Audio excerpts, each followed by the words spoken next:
Hello, Brad here, just to say we're super proud that the Friday 5pm podcast is sponsored by the Malt Miller, the UK's best home brew store. We use the Malt Miller for all of our homebrew experiments, as well as tapping them up for advice and binging on their awesome YouTube channel all the time. That's why whenever we release a homebrew video, we put a recipe kit live on the Malt Miller, so you can brew with the exact same amazing ingredients that we did. The same ingredients used by pro brewers.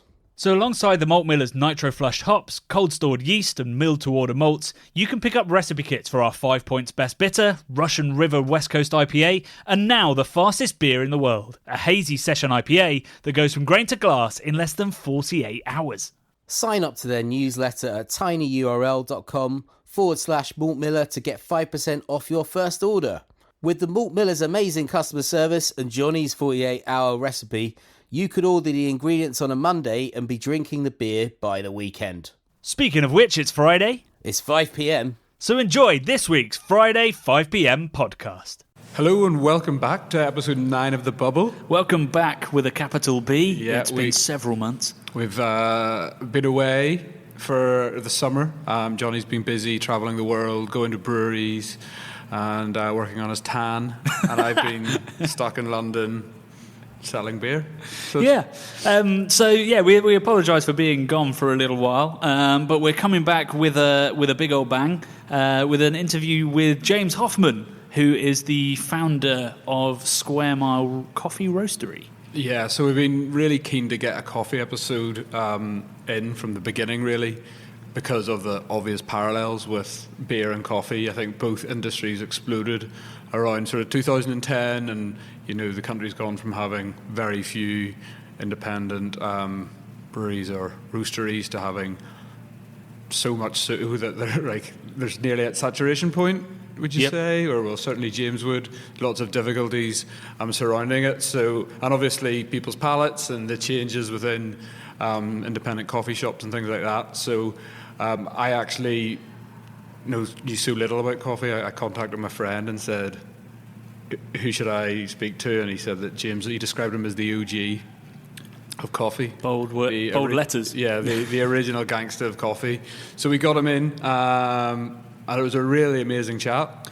Yeah, I mean, the parallels between beer and coffee are insane, even down to, they've got their own New England IPA kind of thing, which is like the low-roasted, ultra-fruity coffees.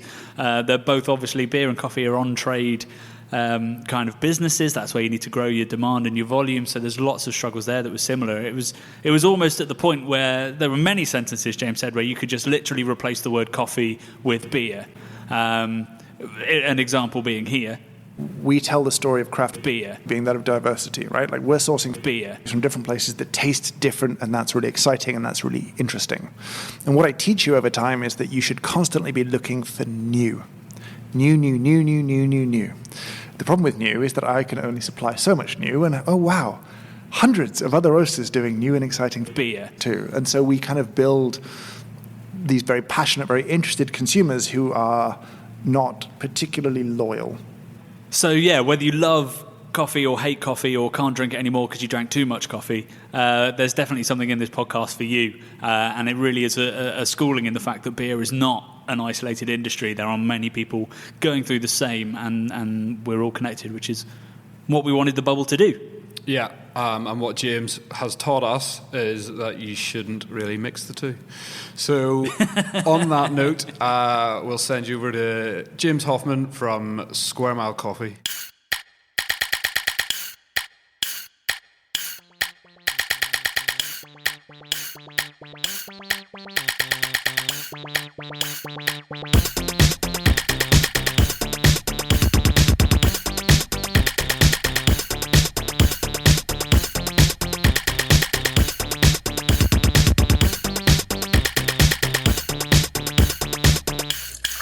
Oh, I think it's got a yeast infection.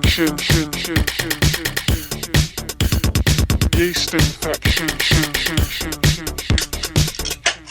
Okay, well, thanks so much for coming on the podcast and for coming down to Hackney Wick to the Beer Merchant's Tap.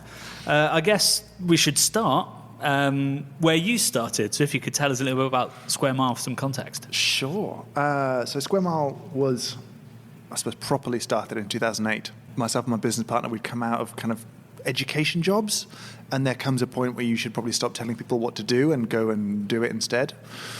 And so we started the company, and then the world broke. We nearly signed a lease for a cafe space on Old Street, like right at the top of Curtin Road. Mm-hmm. And it was going to be cool. It's like a beautiful old space that's now like a very boring convenience store kind of thing.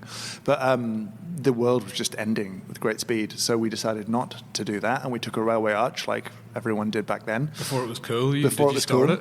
No, there was like, it's the great untold story of London's food for me. You know what I mean? Like the railway arches were back then really cheap, and no one cared what you did. They really didn't care what you did. As long as you paid your rent. It was Network Rail. They didn't care. They had too many tenants and just not enough time. So you were just left alone. And so that was great for us. So we started roasting in 2008. And that's how we started. We sort of just started working with people who just cared about coffee too. And there were more than I think most people expected. And early days, our goal was to try and sort of fan the flames of London having a coffee culture again. Because it didn't back then. Like 2008, we were still very Starbucks. We still are, but we were just so very... it was just sort of mainstream coffee outlets, or else like Greasy Spoon type cafes? Pretty much. Like there's sort of, cardboard panini and like, sad coffee or tea cafes kind of thing. You say a culture again. You're implying there was a culture? There was roasting happening? I mean, we've had 2 coffee booms in the city previously. Going back a long way. The first one was a huge one, and that was when we had like the greatest coffee culture in the world, literally, which was like 1650 through to 1750, and we're called Square Mile as a sort of reference to the fact that London was the leading coffee city in the world, like the old city of London, in which the claim is that there were like 2,000 cafes in that square mile. Wow. Probably more like 800, but there were a lot. If you look at like maps of the time, more than somebody would count. So in the history books, they just go, 2,000. 2,000, right? So like we had this mad coffee culture, and kind of coffee changed art, politics, journalism, trade, commerce, insurance, all of that sort of stuff. Like it wheedled its way into everything we were doing, and we had like you could argue it spurred a little bit of an enlightenment here. And it was amazing, and it was very London, right? And it was a unique culture that's never really been seen again since. We did like the espresso boom thing in the 50s, early 60s, where we wanted to, smoke and do beat poetry and be a little bit rebellious at Formica tables. Formica? I don't know. Those tables. I've never heard it said before. I've only ever seen it written. Yeah, same thing. It's like... think about that, but that sort of disappeared when those people kind of became sensible grown-ups, and that sort of faded away. But come 2000, 2005, we had the American version of Italian coffee. You know what I mean? We had the big cups of cappuccino that were not anything like the Italian cappuccino. They were the sort of quick service restaurant. You queue up, you pay, you wait, you collect, you clear your own table, which is Starbucks and McDonald's, and that was what we were doing for coffee culture, and we didn't want that. We wanted London to have its own thing again, and that was kind of a core idea of the company at the beginning. Was like we want London to have a really distinct, unique coffee culture. Were there cities you were looking to that had started this coffee culture?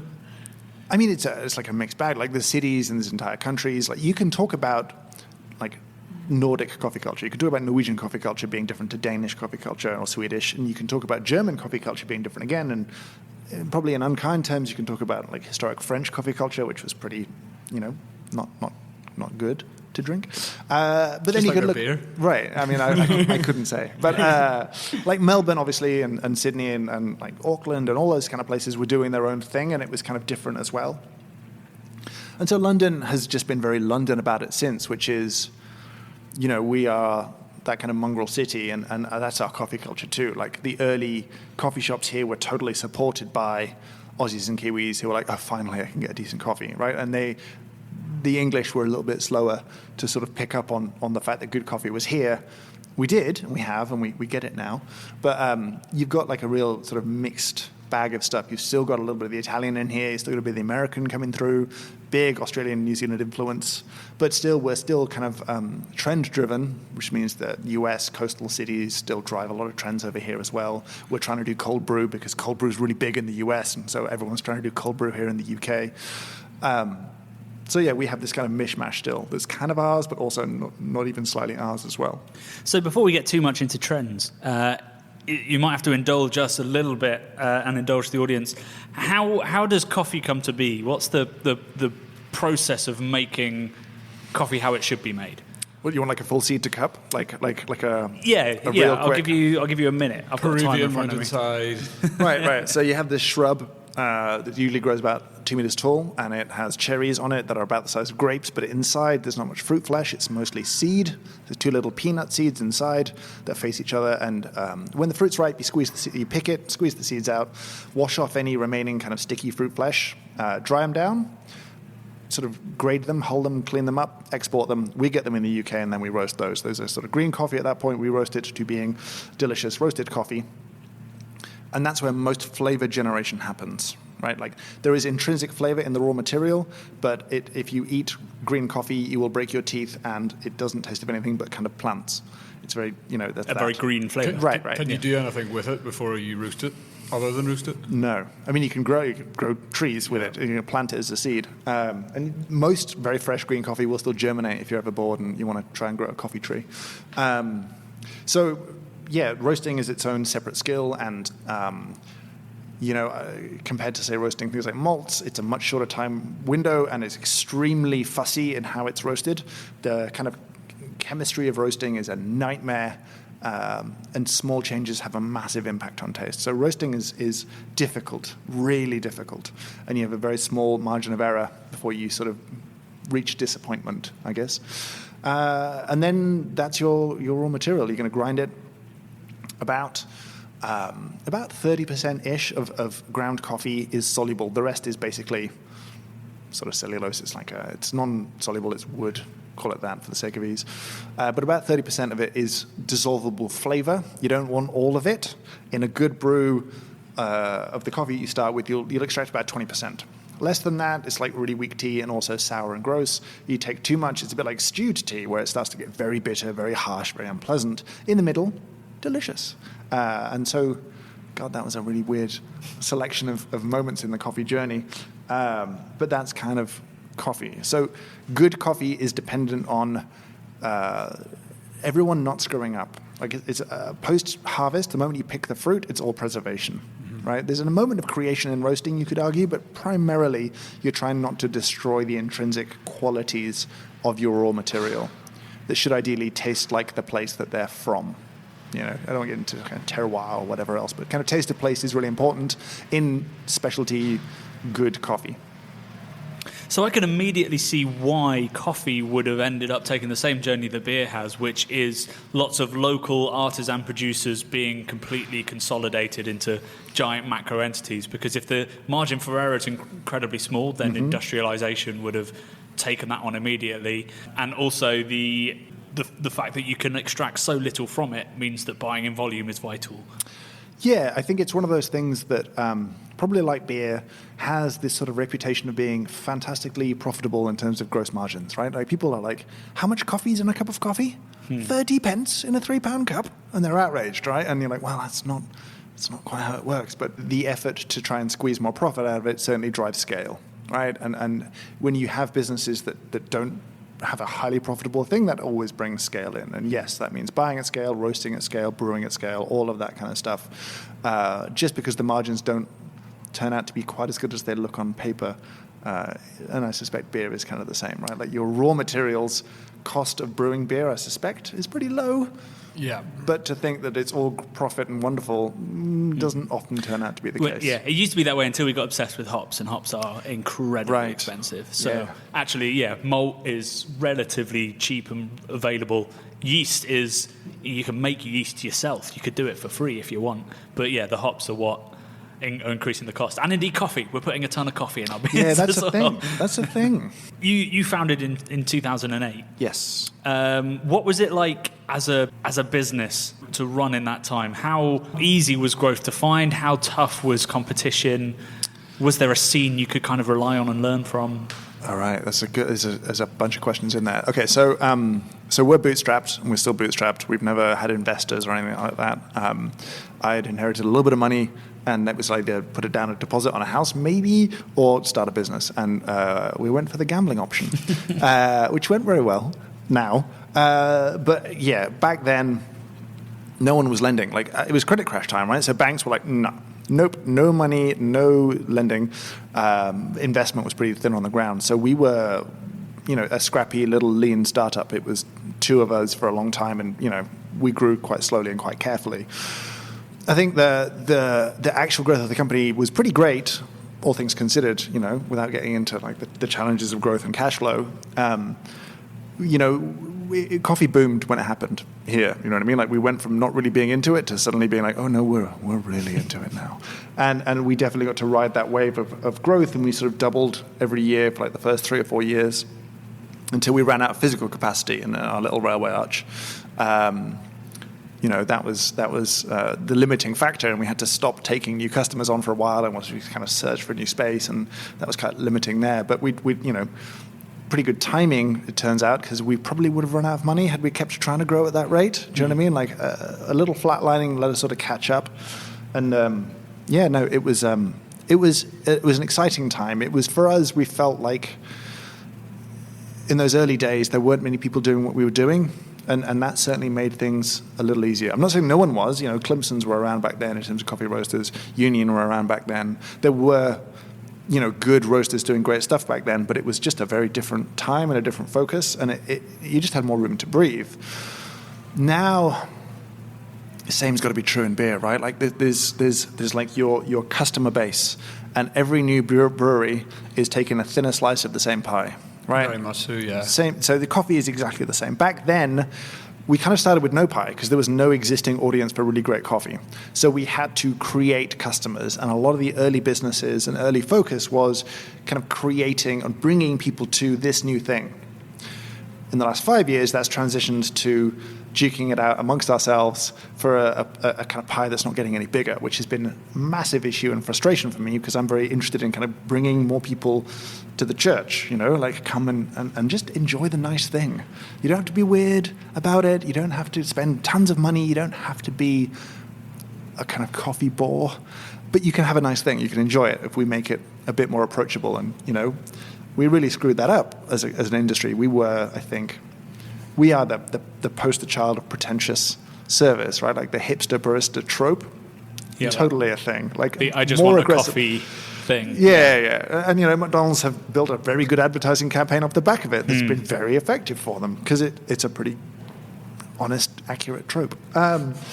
So going all the way back, our focus was different back then. And I think we had a really strong community back then too, where, early days. Okay, I think of it this way: like if you talk to the press, if you are the one person in a town doing a quality-focused thing, right, and you talk to the press, then you become the kind of penultimate segment on the news before they do the wrap-up, where they're like, check this guy out, he thinks coffee should be great. How hilarious, and cuts to this kind of, eccentric, passionate human, and they're like, what a funny human interest story, and off, when we could ignore it, basically, we can be like, ha, ha, ha, how funny, how weird, doesn't this person care about a funny thing? But we had this kind of organized community where it wasn't just one crazy person saying one thing. It was 30, 50 people saying the same thing. And that meant the media took us more seriously, more quickly, because they would hear the whole coffee can be amazing, coffee can be this, coffee can be that.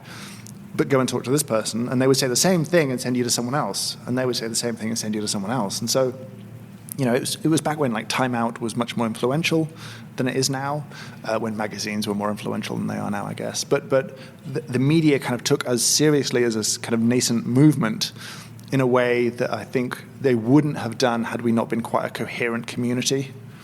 But as we've grown, communities fracture when they reach certain sizes. You just can't have a coherent community of thousands of people. Good coffee's everywhere, and like little cafes are everywhere. And I imagine when you started out in 2008, you'd probably travel to a good cafe. Yeah, you did, and you had to if you wanted good coffee. And it meant that, and this is where we definitely screwed up as an industry, if you just did good coffee, you had an okay business, right? Because that was a competitive advantage in the market, right? To have nice coffee when no one else really did meant that you could draw an audience from further away.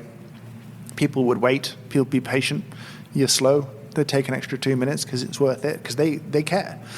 But as that became normal, it stopped being a competitive advantage. It was just the level of entry to play, and I think we hadn't focused enough on the rest of the piece of like, why would I go to this cafe that is further away, slower, more expensive than Pret, when I can get like for 99p something quick and easy, and I'm caffeinated. It's not great, but I don't care. And they're trying, and Starbucks do a flat white now, and Costa do a flat white now, and it's good enough. Greg's do a flat white. Greg's do a flat. God, I love Greg's. Biggest. I think they're now kind of claimed as like the biggest cafe chain in the UK. Yeah. I've not had a flat white from Greg's. I'm not ready. I've not. Like, it's a steak bake, but it's not a flat white, if we're honest. But yeah, we had this interesting growth based on quality, and that's dried up now. And I think that it's meant that you've had loads of people get involved in coffee and think all they've had to do is buy nice equipment, source coffee from a good roaster, and hey, easy, done. Yeah, I mean, that feeds into my next question. How much of the quality of the coffee you're going to get in a coffee shop is down to either the barista or the place? So how much control do you have of a roaster, as a roaster, over the quality of the coffee that's being poured? Very little. Like I said, it's preservation, right? So we can deliver fantastic product to people, and they can make disgusting, awful, terrible drinks very easily. And that's, we're going to take down another tangent here, but most roasters are very heavily involved in their customers' businesses in this totally weird way. Coffee is really, really weird as a supplier, right? I will not name the restaurant or famous restaurateur, but they were kind of talking to me. We were supplying them, talking about training, arranging training for their staff on coffee, and they're like, oh no, we can't do that day, that's the wine training day. And I was like, oh cool, so your wine supplier comes in too and does a bunch of training. And they're like, no, we do that in-house. You're like, I see. You just outsource the coffee. So coffee suppliers will get up, right up in the business of their customers. No meat supplier is in there checking the steak and being like, this is overcooked, right? But coffee suppliers absolutely are in auditing their customers, being like, no, this is bad, and now we look bad because you can so completely destroy the quality of the raw material in the brewing process that the customer could easily associate this terrible drink not with you, the cafe, but with us, the supplier, right? And historically, coffee suppliers have really aggressively branded their customers, going all the way back to the classic Italian brands. You'd see Illy signs everywhere, little Illy cups everywhere, Lavazza sandwich boards in the street, napkins, the lot. You said a lot about how Illy and these brands, coffee roasteries, were trying to get into the end consumers' minds, but I sort of maybe say ignorantly when I look at coffee, I go in and ask for a coffee. I like going into nice coffee shops and ordering a nice coffee, but I don't really concentrate. Maybe I wouldn't ask them where they get their coffee from necessarily. Do you find that your consumer is nearly the shop a lot more than the actual? I think historically, going back before the sort of specialty craft thing happened in coffee, you have a lot of Italian brands doing a very commoditized product, right? And so if your product is, broadly speaking, the same as everyone else's, pretty much, then your brand becomes your leverage. So what you do is you instill a fear in your customer, your cafe owner, that if they were to change the brand of their coffee, they would lose their customers who themselves are so aligned to you. And you do this by you give them a bunch of free branded stuff, and then a year in, they're like, oh no, all I've done is teach my customers that Lavazza is great, or Illy is great, or whoever else is great. And that shifts the dynamic of power totally. Mm-hmm. And that you'll still see it. Like loads of roasters will aggressively brand products in their customers' cafes. And I was always very against that because I felt that the cafe should own the relationship with the customer. Like that's the correct relationship. And for me to own that is distorting and weird. And I think lots of people don't care. Like you said, they want it to be good. And in some cases, they're looking for signs or cues to be like, will this be good coffee or bad? Like what kind of machine is on the counter? How are the people dressed? Are they proud of their coffee, or is it hidden away somewhere? You know what I mean? Like, it doesn't matter what the coffee is necessarily, as long as they look like they're going to do a good job with it. Does that make sense? Yeah, completely. Because I do think of like nice coffee shops and ones I go to all the time, and I don't often look at what the actual bean there or the bag it's coming from. I just know that the coffee's nice, and they probably get it off a London roaster. But it's quite funny because in beer, it's so much about the brand, and they get into the consumer's minds, and that's what drives it, where it's kind of a little bit distant in coffee, it seems. I think we'd liked, the idea that we could do that is appealing to us, but because we can't control the product all the way to the consumer, that's the bit where it all falls to pieces, right? Like, as a brewer, by and large, defects aside, you'll taste what I put in the can. Yeah. Right, and as long as it's an appropriate temperature and you haven't done something stupid to it, what I bottle, what I can, is what you'll taste. Like, I've got control right down to the consumer, so I can build my brand on that product more easily. That's not the case for coffee. Like, there's even if I sell a bag online to someone at home, I don't know what water they're going to brew with, and water chemistry is this big stupid thing. I don't know if they've got a good setup. I don't know if they understand how to brew coffee well. Do you know what I mean? Yeah. So they may have a terrible experience that's entirely their fault, but think we do a terrible job, or that we're just not for them. It actually reminds me of cask beer would be the most comparable thing in the beer market, because there is a little bit more effect that the publican can have on that, and if they don't vent it right or look after it correctly, or they keep it on for a bit long, then the punter drinks it, it doesn't taste good, and they think this brewery is making a really substandard beer.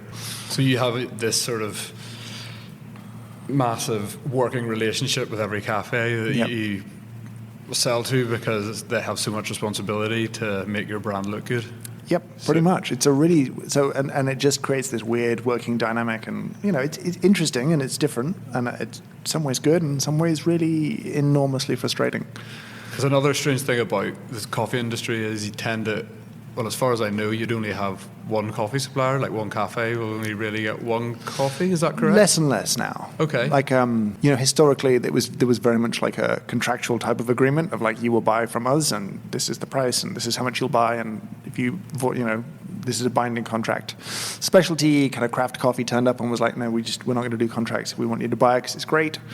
And pretty early on, we have this problem that's, I suspect, not ours, which is, if you're a brand, right, we tell the story of craft coffee being that of diversity, right? Like, we're sourcing coffees from different places that taste different, and that's really exciting and that's really interesting. And what I teach you over time is that you should constantly be looking for new. The problem with new is that I can only supply so much new, and oh wow, hundreds of other roasters doing new and exciting things too. And so we kind of build these very passionate, very interested consumers who are not particularly loyal to the brands that, they might have their regulars. This is always good. They're reliable. I've no doubt the same thing is true in beer, where some breweries are much better at delivering week after week, month after month, the quality of beer that they promised, and some will be a little bit more slapdash or artisan in their approach. Inverted commas used there. Where it's an art, not a science, and whatever excuse you want to give to why you're not particularly good at what you do. It's a bit harsh, but it's probably fair. No, go with it. I enjoy and agree with that statement. It's I get really annoyed by the whole art versus science chat. I'm sure maybe beer has this too. Coffee has quite Endlessly, a lot. yeah. And you're like, no. Like it's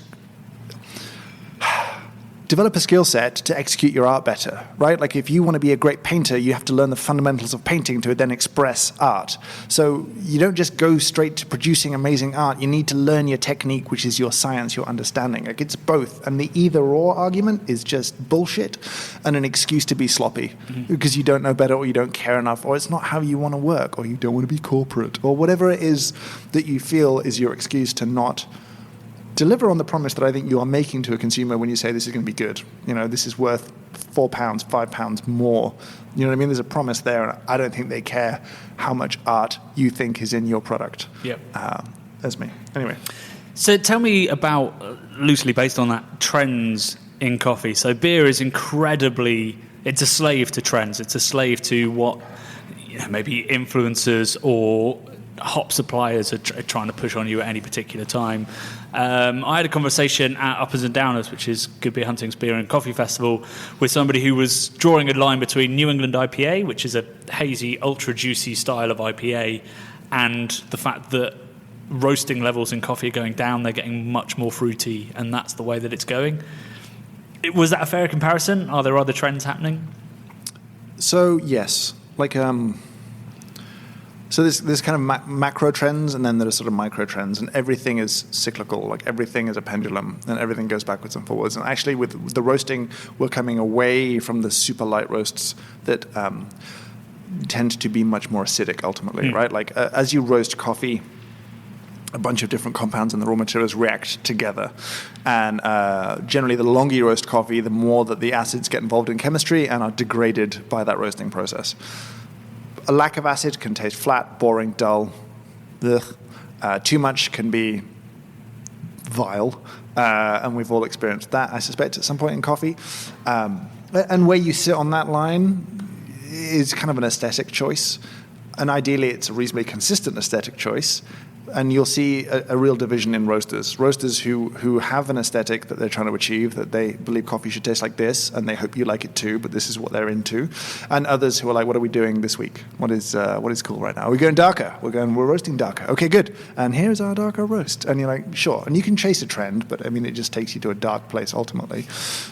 So yeah, we have that sort of split where there are those, I think, that have like a stronger character to their business, that have a more formed idea of what they want their product to be and why. And then there's tons of people who are chasing a trend, and that'll be the way that you roast as one, the kinds of coffees that we source. We're getting into some weird processing here. You can do after that harvesting stage, when you sort of squeeze the seeds out, the way that you break down any remaining fruit flesh, you can mess with that. People are doing carbonic macerations in coffee if you want to get into that kind of weird side of things. And it's, an interesting way to do an anaerobic fermentation, I guess. But we're seeing people start to add yeasts to fermentations to try and achieve flavors. And again, I don't know, I'm an old school taste of place person, and I think manufacturing flavor is interesting and maybe has a place. But I think when you have something that tastes of somewhere, it's a shame to obscure that. And then right the way down to cafe levels. Yeah, right now, I mean, we're definitely trying to do cold brew. And we want that to be a thing. And the upside of canned coffee, or RTDs, if we want to, can we say RTD? Or ready to drink? We can. I'll just hate it. Yeah, I mean, it's all whatever. beer is RTD. So, right. Coffee is not all RTD. It's new for us. It's exciting. Whether we're canning it or putting it in cute little cartons or bottling it or whatever we're doing. The idea there is the appealing part of that is that maybe actually as a roaster I can manufacture a product that the consumer will actually taste as I intended, right? Like by doing that, maybe the holy grail of coffee can be achieved. We're not very good at it yet. As a global industry, actually, there's a bunch of ways in which, to most of us, cold brew tastes problematic. It oxidizes in a way that no one's really fixed. And that's true of like America, where they've been doing it for a while as well. Yeah. But people that's the kind of cold brew taste. Right. It's just mildly oxidized coffee. It's cold and sweet. And some people like that because that's an association they built. Like, there are plenty of defects in wine and beer that people like in a way that deeply troubles professionals. Yeah. But consumers are like, no, it's good. And you're like, no, take the lime out and just taste how awful it is. And you're like, yeah.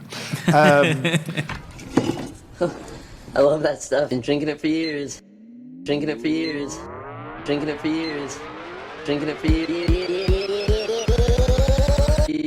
I really recently decided to add more hops to it. Hops to it. I really recently decided to add more hops to it. Hops to it. Chica, yeah, figati.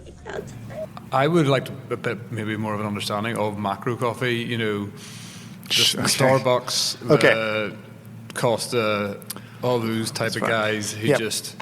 I mean, for a long time, that was really the only place you could get a coffee. Sure. And like how they function and sort of how you've affected how they work. That's a very good question. Starbucks is easier to talk about because it's kind of global. Yeah. And I have a more complicated relationship with Starbucks. In that you like it, or? Sort of. I feel... I'm going to get into trouble here. I feel like Starbucks like I do about America in general. Like, I love the US. I love going. I love so much about it, but it sickens me and grosses me out half the time, too. Like, aspects of the US deeply disgust and horrify me, right? But I love it. But it's just no. But yes. Just like Starbucks. Right, like it's both. And Starbucks are amazing and awful.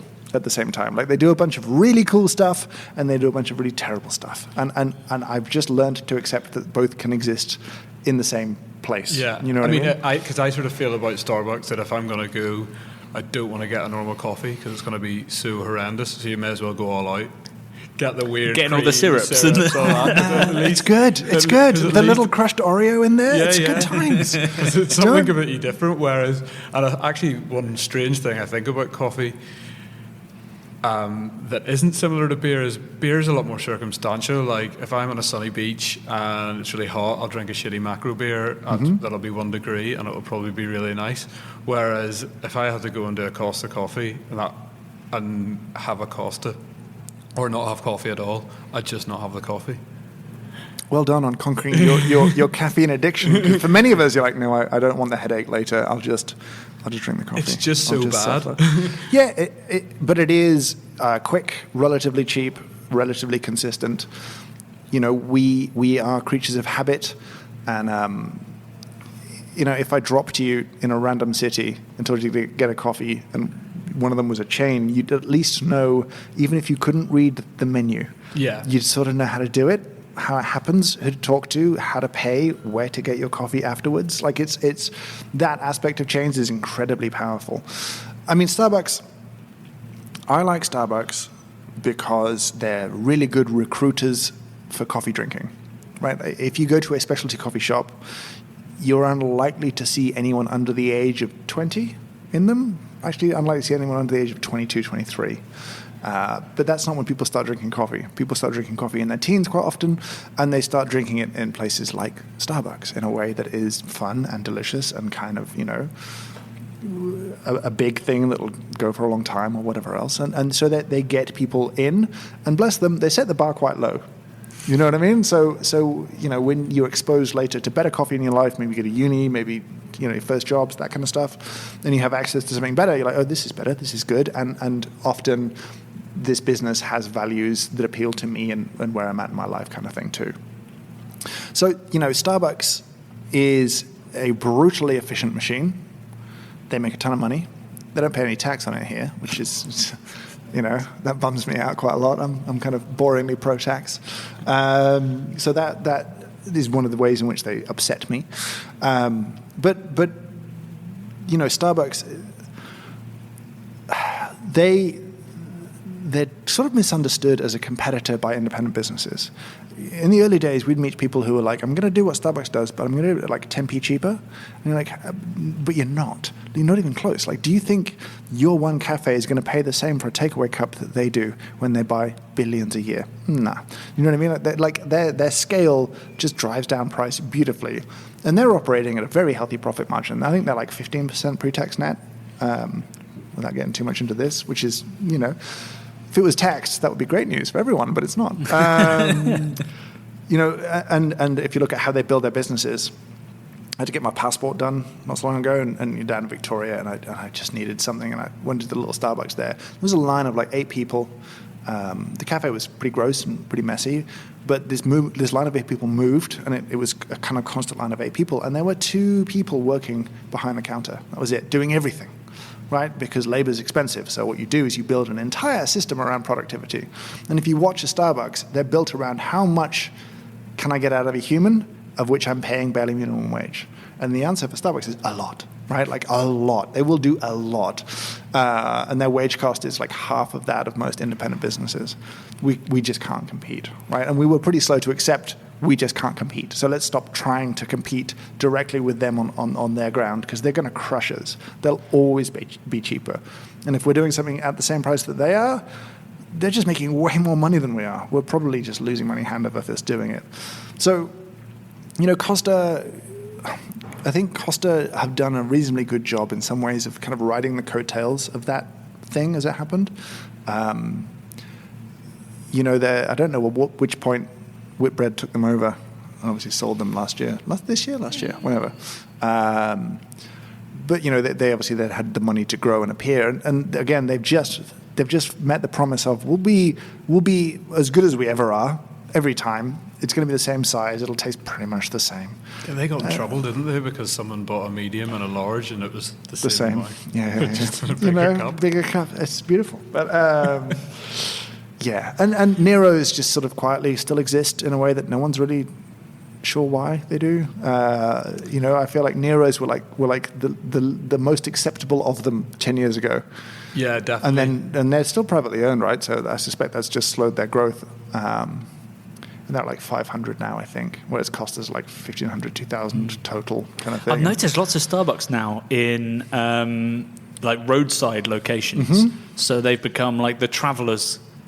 Coffee is a strategy. But the drive-thrus, they just nailed them in the US first. Like they've had drive-thru Starbucks for more than a decade in the US, and they've refined the model and they know how it works and how it doesn't work. So when you finally bring it here, it's tested and it's easy, and your audience is a little different, and you'll be careful about where you do it. They did them like quite a long time ago and then stopped because we just weren't ready for that. Thankfully, we're not the car culture of the US where you get into your car and you don't really get out for hours. You eat, sleep, get a coffee and all the rest of it in there. I'm interested. So you said you both love and hate Starbucks. All of the good points that you've made have been business-wise. Is there anything you respect about the actual drinks they're serving? I don't like them. I don't like the ones in the regular Starbucks stores. I think that their original intention and philosophy around roasting coffee has been diluted to the point that they just roast the life out of everything, and that's actually pretty convenient from a consistency perspective. Yeah. So they wrecked my head a little bit. I was in Seattle for some stuff, and I met a bunch of people who worked for Starbucks and who'd worked for them for like 15 to 20 years. And when you meet people who've worked for a corporation like that for a long time, who know and care about coffee, it's kind of shocking. And I'm sure beer has the same thing, where in these big breweries, occasionally you'll find like super passionate people, and you're like, what are you doing here? Yeah. And so Starbucks have built like a sub-brand called Reserve, where actually the coffee is much better, and they give these passionate people like free reign to just go and do better drinks under the sort of Starbucks brand. So that's been interesting to sort of watch them do and see those same people kind of flourish in these interesting roles. And they've built these ridiculous multi-million store builds around the world where they're just kind of like theme parks of coffee. They're huge. I mean, the one in Seattle, the first one, I think was a $16 million build. For a coffee shop. For a coffee shop that does in excess of 2,000 to 3,000 transactions a day, right? Like, and it's got a pizza restaurant inside of it as much as in it. Like it's huge. It's beautiful, and they're opening them in Shanghai and Tokyo and they're starting Milan. They've finally worked out how to bring coffee to the Italians and have the Italians be into it, and the tourists too, because Milan is Milan. But they have a very successful coffee roasting site in the middle of Milan, near the Duomo. Like, it's wild, and it's working, and it's busy, and it's beautiful, and incredibly, it just feels decadent and expensive, as it should in that kind of bit of Milan. So they do cool stuff, and then they do terrible stuff. And, Either way, it's not for you, in terms of the actual liquid. It's not my kind of drink. All I taste is flaws. But, there's, I think, there's a line we never really talk about, which is, people who are taught to taste from a diagnostic perspective versus people who taste to decide if they like it or not, right? Like, it's much more binary for most people of like, is this good? Yeah. No. Yeah. No. I like it. I don't. Right. Interestingly, it's the other way around in beer, because people who are taught to taste diagnostically look at a lot of craft beers and go, no, that's awful. Right. But that's the same thing with coffee. Like, I taste flaws everywhere because my job inside my own company is to be self-critical and be like, what did we do wrong? How do we improve this? And you learn to look for faults first and foremost, right? All you're looking for is to run through a tick list of flaws and be like, bad. Oh, that's okay. Bad. That's not a way of enjoying a product. Like, it makes enjoyment quite difficult. It's a bit like dinner party syndrome, where this is my own invention, I think. But when you cook for a group of people. Yeah. And you sit down and everyone's like, this is delicious, and you eat it and you're like, you're lying to me. Yeah. This is disgusting. Yep. This is awful. And everyone's having a great time, but you are like, no, it's over-seasoned, it's under-seasoned, this is overcooked, I didn't cut this right, this is a bit cold, this is bad. All you're doing is just ripping your own meal to shreds. Everyone else is like, someone cooked me food. This is amazing. I've had a few drinks. I'm having a good time. Yeah. Right? But it's a different part of the brain. And that's kind of how I, unfortunately, for a long time, drank coffee. I just tore everything to pieces, and it became relatively joyless for me. And I sort of slowly have learned to switch that off again. and just drink coffee as a normal Yeah, a bit human. like sort of people who have perfect pitch are always like, I can't listen to music because it all sounds out of tune. And Right. I don't know whether they can switch that off, but I've definitely had moments where I've gone, just sit down, shut the fuck up and enjoy the beer. Right. You know what I mean? It's okay to just drink beer. Yeah. It's okay to just have a coffee and not have a proclamation at the end of it or a description or a paragraph of tasting notes about it and be like, did you like it? Yeah, it was fine. It's okay. I had a good. I'm glad I drank it. Because How's the other devastating thing in all drinks, all food, is that the vast majority of what you drink or eat will be mediocre. So we can't have an opinion on all of it, because some of it is just like, yeah, that was all right. Yeah, it doesn't. I mean, if everything is good, nothing is good. Yeah. Right. Like there has to be contrast. You have to have a little bit of filth in your life. Yeah. You know what I mean? Like it's important. So we've flirted around this next question a little bit. We talked about how Starbucks aren't necessarily a competitor to your business. Mm-hmm. Both Starbucks and independent coffee shops are a competitor to pubs. Yeah. Does the coffee scene or do coffee businesses ever look at themselves in that regard and see the damage that they're doing to another industry? I don't think we're that self-aware. I think that I don't know if we've been the drivers of change or the beneficiaries of change, right? Like culturally, it's less okay than ever to have 2 pints at lunchtime. It just is. Like cultural acceptance of casual drinking has changed. However we feel about aggressive drinking, binge drinking, whatever, that sort of stuff, but like we just drink less for a bunch of reasons. We've been told it's bad for us, you know, employers are a little bit more thoughtful about whether you've had a liquid lunch or not, kind of thing. And so, you know, that's driven well, if I'm not socializing in the pub because it's weird to go to the pub and not drink, then I'll socialize in a different space.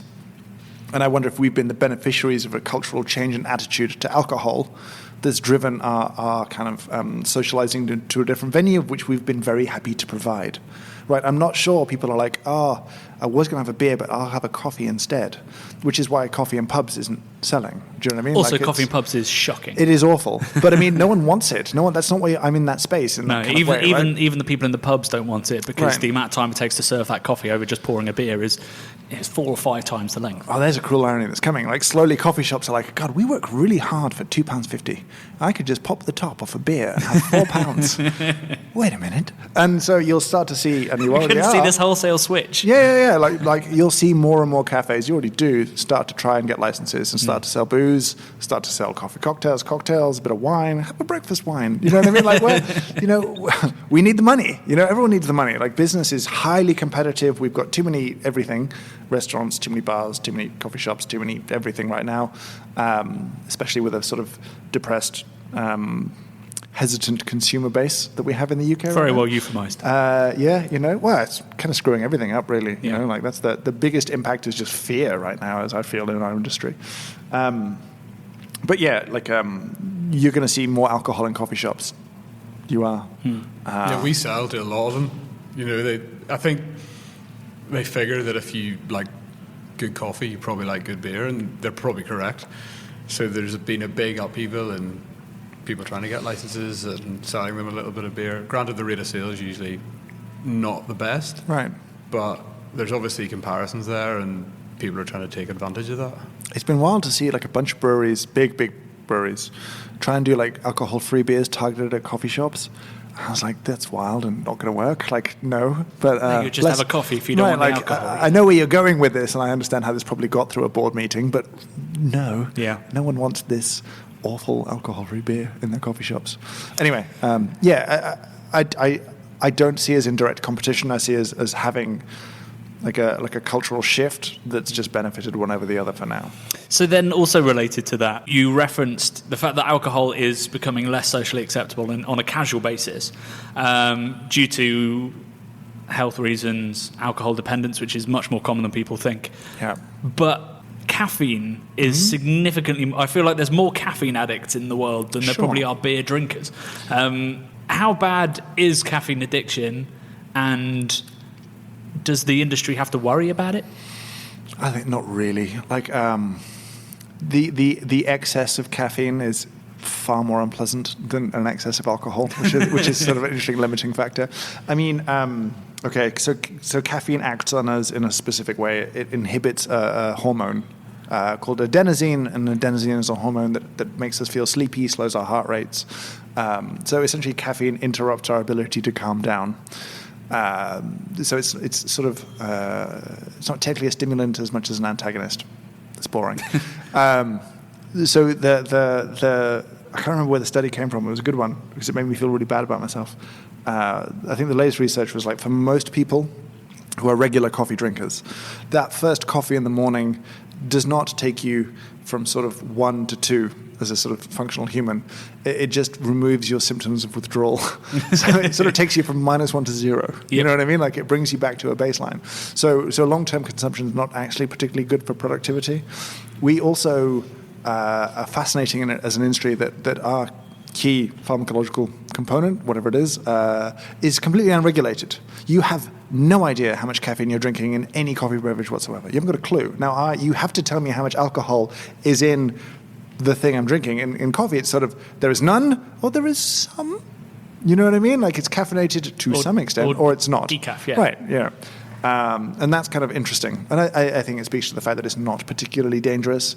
And we also don't know how much caffeine is in the products that we sell because we've never had to work it out. Mm-hmm. Is there a way to work it out? Yeah, it can be done. Like lab analysis can be done. You can essentially extract it from a sample and calculate backwards what was in there to start with. And it's within a pretty small range. But the amount of coffee that you use to make a drink will vary wildly, as well as the amount of caffeine in that coffee that was used. So you can have really big swings in what looks like the same drink from the same cafe, even, which is kind of wild. So they tried, I think about 2-3 years ago, the EU was like, we should probably tell people how much caffeine's in here. And that was unsurprisingly defeated and lobbied out by those with interests in not having to work that out and spend the money on the research. Red Bull has to declare, right? I swear on Red Bull cans and stuff. I think they like to tell you because the people who are dosing themselves intentionally, it's like Pro Plus. Like Pro Plus is 200 milligrams of caffeine, right? That's a dose that someone might want to take. And it's a bit like if you get into the whole world of like adaptogens and the people that take L-theanine and like alpha GPC and all the kind of crazy stuff to make themselves smarter, they're all into the dose, right? The dose makes the poison kind of thing. So, I think if you are intentionally dosing your body with something and that's why you're doing it, and Red Bull may put it on there. Just there may be countries where that regulation exists. I don't really know with them, but yeah, Coca-Cola doesn't. No idea how much is in there. I mean, if you Google it, you can sort of find out. But no one cares when you buy a can of Coke. No one cares how much caffeine is in it. There's some. We know that. So we thought we'd finish by having a coffee beer. What's your experience of coffee beers? I blame this mostly on coffee, which I think is a really ugly ingredient to work with.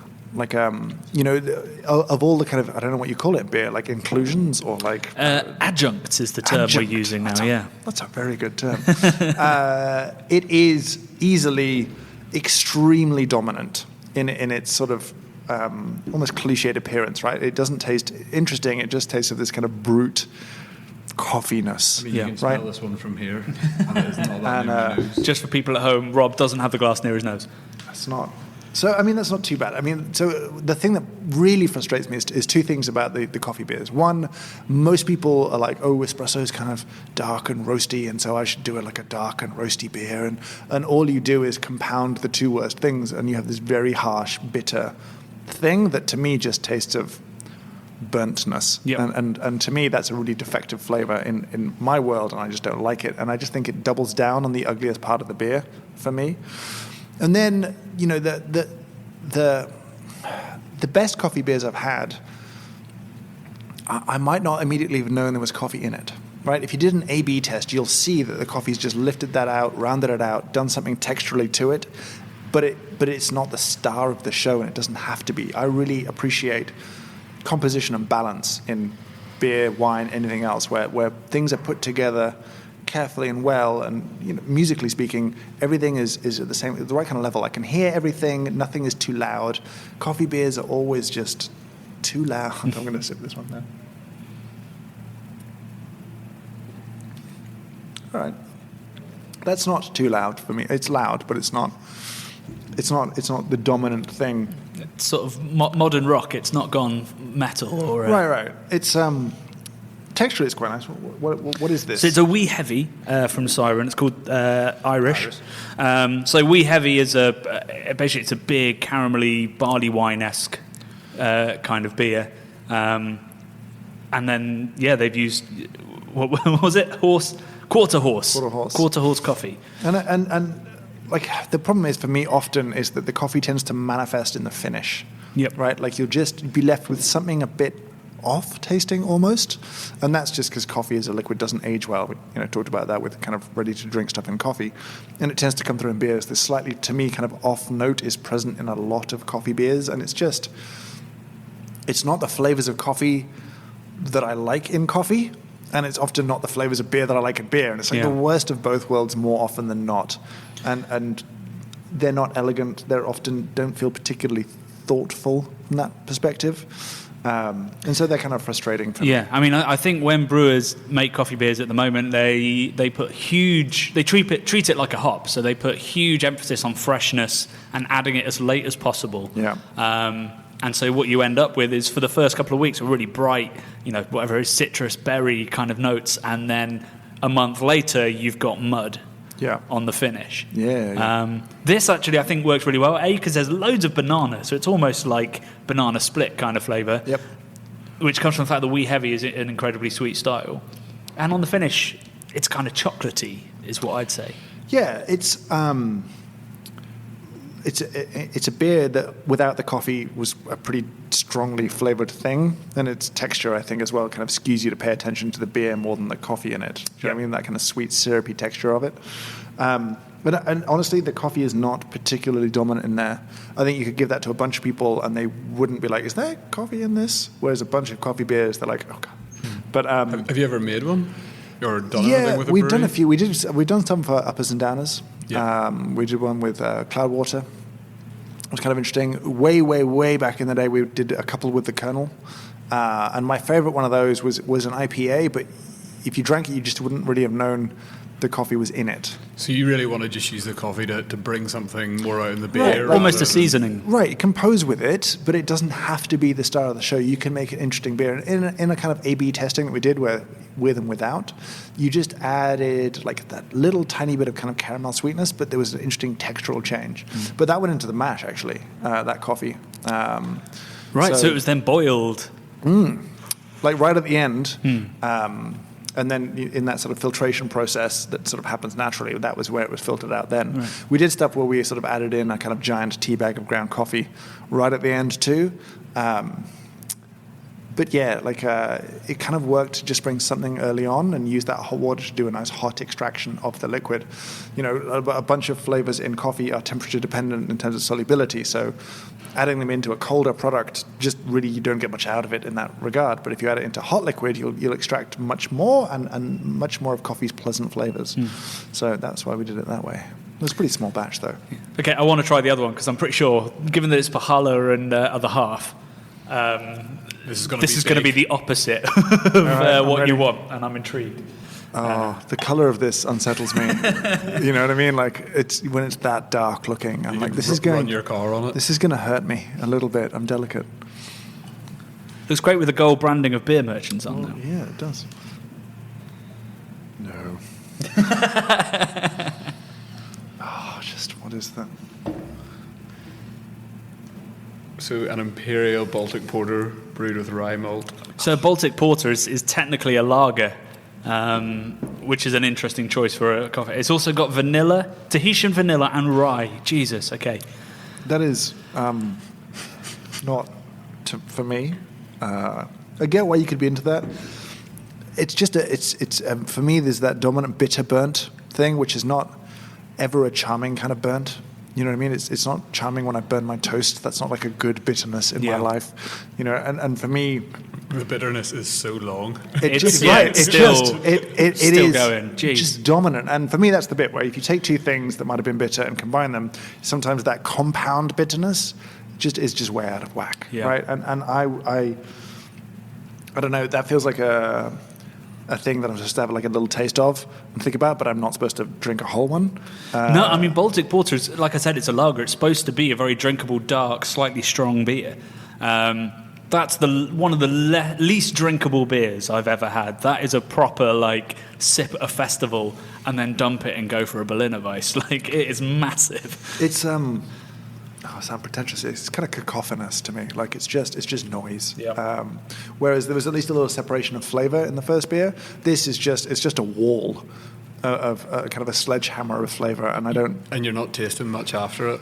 I'm not. I'm just left with bitterness and that kind of lingering kind of harshness of. Yeah, it's not the fun bitterness. It's that kind of harsh, punishing. Woody thing, and bitter, which I think is the coffee most likely, and you know.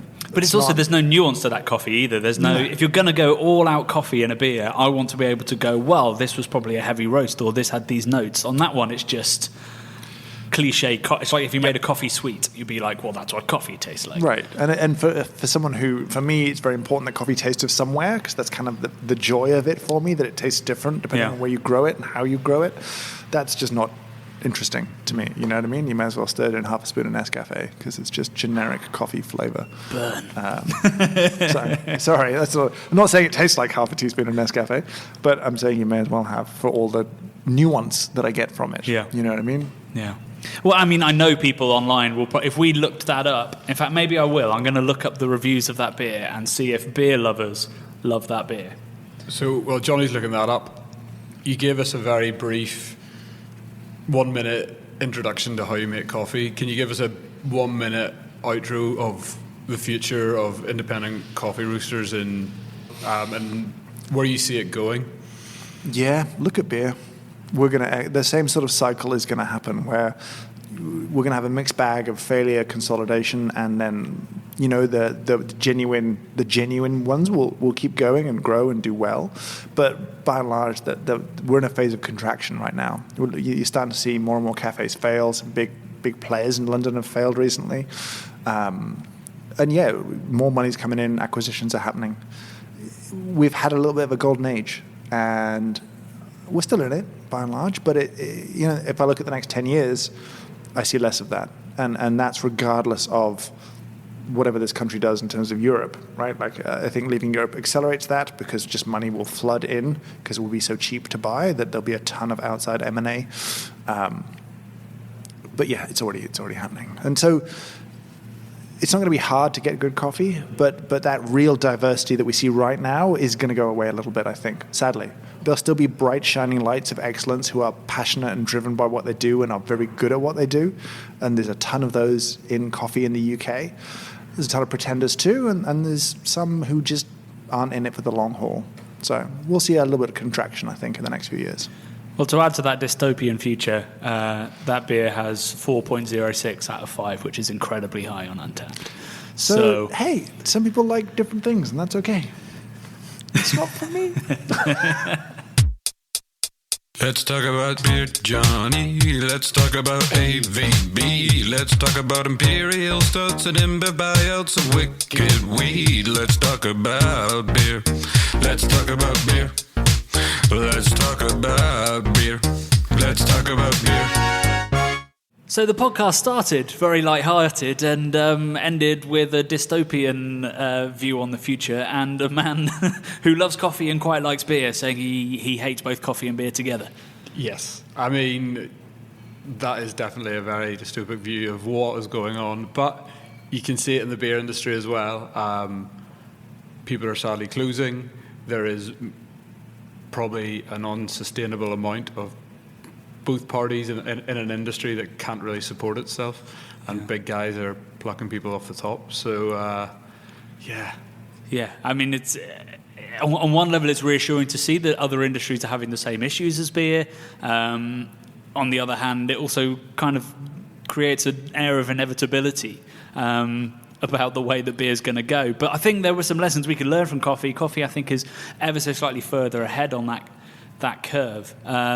And things that we could possibly learn are, firstly, cask beer being a lot like coffee, in that you're so reliant on the place that it's being served to do your product justice. They need to put so much time and effort and training into teaching the skill of being a barista. And there is an element in beer that it's being removed as more people just move into keg. And cask beer is, when it's kept well, is so wonderful, but when it's not, it's so awful. Yeah, and there's only so many times you can sort of say, well, brewers need to train the bar staff, bar managers need to train the bar staff, but unless that happens everywhere, cask beer, I think, is going to continue to decline. And I think coffee has done a much, much better job of training their baristas and their accounts to look after their coffee beans properly. Yeah, they completely depend on it, I suppose, and it is quite strange that the coffee industry is like, you've got one customer, or they don't tend to buy off other people. And James did say that's starting to change a little bit, but like if you walk into a bar, you've got, because you think of those craft beer bars in London with 25 lines, like they've probably got 25 different breweries represented there. Yeah. So there's a lot of room for breweries to grow, whereas a coffee shop probably only has one, maybe two if they're one of the more modern ones that are a bit more out there. But it must be a very tough industry when, once you're in, but there's no room for someone else. So we actually spoke about this a little bit in the Square Root episode as well, when we discussed how, you only really have one soda in the fridge. Yep. So we are quite lucky in the beer industry from the respect of there's a lot more room to play with. But I think it makes us lazy in terms of customer service. So if you're a coffee roaster or you're a soda maker, you have to look after that customer, or else they'll take out your one and put in a different one. With beer, you've got 25 chances to get in, and if that beer doesn't taste good, probably in 6 months' time you'll get a shot at those 25 taps again. The other thing that was really interesting is how he talked about how the coffee industry had slightly messed up by trying to encourage this notion of always wanting new. And I think craft beer has even worse at that. And I think because coffee's slightly ahead and they've done the damage, I wonder whether we have already where we're putting newness over quality, which is a hugely damaging thing to do. And we're expecting our brewers to put unresearched recipes out every week. And I personally have already started trying to drink more core beers because I want to repeat the nice experience, not find a new mediocre one. And I think we should celebrate brewers that do that. There is such a search for finding the next new thing, but there's certain beers that you always go back to, and they're the ones that you love and the brands that you love. Yeah. Like if I think of like Garage Soup or something like that, I know it's going to be good every single time. I'll keep on reaching for it. Or Dea, someone like that. Like it's such a unique skill for them to have, because it's harder and harder to find in the craft beer industry of like those go-to beers. Yeah, and I think it's why there's this little trend at the moment to go back to things like Timothy Taylor's and Harvey's, because when you have a pint of those, even though they're cask, you kind of know what you're going to get and you know it's going to be delicious. And I think people who are eulogizing these beers, well, not eulogizing, they're not dead, but people who are raving about these beers they're not raving necessarily about the actual liquid, they're raving about the fact that they know what it's going to be, and that's a really nice feeling to say, like, same again please, or go in and go pint of the best. And that is a real talent in a brewer as well, as producing this beer over and over again to that quality. And if you look at those Germanic breweries that are producing 1 million or 3 million hectolitres of beer a year, and like if every time you drink an Augustina, every time you drink a Paulaner, it's always good. And like that must be so hard to do, and it is scalable because they're producing that amount, and it's always of that quality. And I think we need to look to that as an industry as well, that quality needs to prevail, and getting it, just doing something new for the sake of it, maybe it isn't as important. Yeah, and particularly as, beer is really cyclical, so in a couple of years' time, it probably will be core brands that are still surviving and still growing. You look at, like, say, Sierra Nevada Hazy Little Thing, so it's a new beer, but it's based on a huge amount of R&D work that went into it, and they're pushing that one beer rather than switching the hops out constantly or whatever it is. So we need to be aware that in a couple of years, those products are going to be out there and making it big, like Dea doing their big expansion now, Verdant doing their big expansions. It's not going to be the weird little things they do that's going to be driving that volume. It's going to be Steady Rolling Man and Headband. They're the beers that are going to make a success of those expansions. Yes, so we will be back again soon. I'd love to say next month, but you just never know. But we do have some really cool ideas that we're working on, some people that we're chatting to, some slightly reticent people that we want to do podcasts with, but one of them would be huge if we can land it. So I'll stop teasing you and just say that we will be back in the next month or two. I just spoke with a list because I've drunk a lot of coffee.